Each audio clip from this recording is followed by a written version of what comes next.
ఒకవేళ రైతు తాను పండించిన పంటకు సంబంధించి అయిపోయిన తర్వాత ఈ విధంగా ప్రోడక్ట్ తయారు చేసి దాన్ని విదేశాలకు పంపించే క్రమంలో ఎలాంటి గైడ్లైన్స్ ఉంటాయి? అపెడా నుంచి సర్టన్ ఇంపోర్ట్ ఎక్స్పోర్ట్ లైసెన్స్ ఒకటి తీసుకోవాల్సి వస్తుంది. మన యొక్క ప్రొడక్ట్కు అక్కడ ఎండ్ కస్టమర్ ఎవరు ఉన్నారు, రిసీవర్ ఎవరు ఉన్నారు అనేది, ఎక్స్పోర్టర్ మనం ఇక్కడ నుంచి చేస్తాము, ఇంపోర్టర్ ఎవరు ఉన్నారని చెప్పేసి మనం డిసైడ్ చేసుకొని వారి ద్వారా మనము ఈ సర్టన్ గైడ్లైన్స్ ఏవైతే ఉన్నాయో గైడ్లైన్స్ ఫాలో అవుతూ మనం ఎక్స్పోర్ట్ చేసుకోవచ్చు. దానికి ట్రేడింగ్ లైసెన్స్ ఒకటి తీసుకోవాలి, ఇంపోర్ట్ లైసెన్స్ తీసుకోవాలి.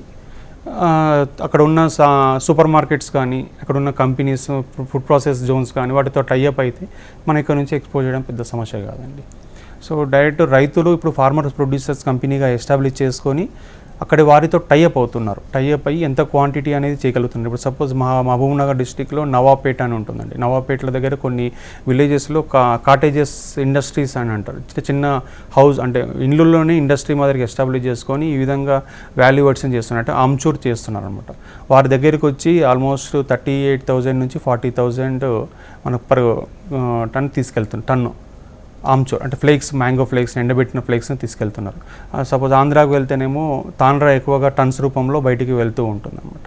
ఈ విధంగా అంటే ఈ కుటీర పరిశ్రమల్లో చాలా రూపంలో మ్యాంగో ప్రొడక్ట్స్ బై ప్రొడక్ట్స్ చేసి అమ్ముతున్నారు ప్రజెంట్గా.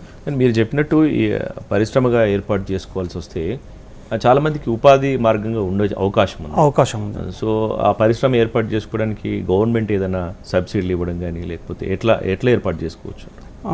సీడ్ విలేజ్ ప్రోగ్రామ్ అని కొన్ని ప్రోగ్రామ్స్ ఉన్నాయండి. కేంద్ర ప్రభుత్వం ద్వారా వచ్చిన స్కీమ్స్ కానీ, లేకుంటే ఫుడ్ ప్రాసెసింగ్ జోన్స్ అని చెప్పేసి ప్రతి జిల్లాకు ఒక ఫుడ్ ప్రాసెసింగ్ జోన్ ఎస్టాబ్లిష్ చేస్తున్నారు. దాంట్లో ఎలాంటి వాల్యూ అడిషన్ చేసుకునే ప్రొడక్ట్స్ కానీ, ఫుడ్ ప్రాసెస్ సంబంధించి ప్రాసెసింగ్ చేసే ఫుడ్కి సంబంధించి ఏదైనా సరే ఇండస్ట్రీ ఎస్టాబ్లిష్ చేసుకోవడానికి ఫర్ముగా ఒక ఇండివిజువల్ బాడీకి ఒక పర్సన్గా వచ్చి దాన్ని ఏర్పాటు చేసుకోవచ్చు. లేదా కొంతమంది గ్రూప్గా ఫామ్ అయిపోయి సపోజ్ కోఆపరేటివ్ సొసైటీస్ కానీ, ఎఫ్ఈఓస్ కానీ వీళ్ళు కూడా దానికి అప్లై చేసుకొని దాని ద్వారా సబ్సిడీస్ తీసుకొని ఇండస్ట్రీని ఎస్టాబ్లిష్ చేసుకోవడానికి అవకాశం ఉంది. దీనికి సెంట్రల్ గవర్నమెంట్ కొన్ని సీడ్ విలేజ్ ప్రోగ్రామ్ కింద ఇప్పుడు మాది అద్వైత మ్యాంగో ఫార్మర్స్ ప్రొడ్యూసర్స్ అని చెప్పేసి ఒక ఎఫ్ఈఓ స్టార్ట్ చేశాం.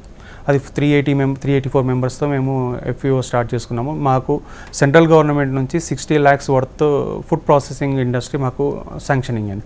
ఇట్స్ 100% సబ్సిడైజ్డ్ ప్రాజెక్ట్ అండి.